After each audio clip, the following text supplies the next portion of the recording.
Kamara nadhani atarejea labda mwakani mwezi wa pili, si ndio? Kwa hiyo tuweke tu mwezi wa 3. Yes, kwa hiyo ni muda mrefu atakuwa nje. Ni muda mrefu na ni time pia ya Kubu kuweza kuonyesha ni kwa nini Simba walimwamini na kuweza kumsajili. Unajua kwangu mimi ndio kama ni golikipa mzuri, lakini pia na yeye alikuwa na baadhi ya mistake ambazo alikuwa anazifanya msimu uliopita. Utakumbuka baadhi ya magoli ambayo yaliwakosti Simba pia msimu uliopita, na kwa sababu kudondosha alama alikuwa sababu pia, si ndio?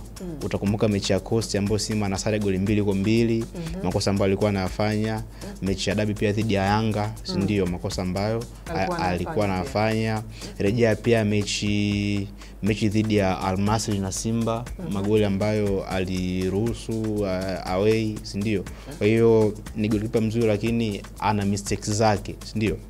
Kwa hiyo kitu ambacho mimi nishazungumza kwamba kitu pekee ambacho Kamara anamzidi Yakubu ni footwork pekee yake. Yes, lakini na kuna vitu pia ambavyo Yakubu Suleiman anavyo Kamara hana pia. Kwenye issue ya shot stopping mimi namuona Yakubu ni better than Kamara. Kwa hiyo changamoto pekee yake ni footwork. Sasa itategemea kama Mwalimu Pantev pia mpira wake labda anapoanza build up ni kama anamtegemea sana goalkeeper aidha kwenye kuanzisha mashambulizi, kwa maana kupiga pasi labda fupi na ndefu, kwa sababu kwenye mifumo wanasema goalkeeper is the first attacker. Yani goalkeeper ndio mshambuliaji wa kwanza, kwa maana ya ana uwezo wa kuliona eneo kubwa la uwanja, si ndio? Ndio maana timu nyingi siku hizi zinajivunia kuwa na hao magolikipa, kwa sababu wana mchango mkubwa sana. Kwa mfano hata ndugu zao Young Africans, si ndio?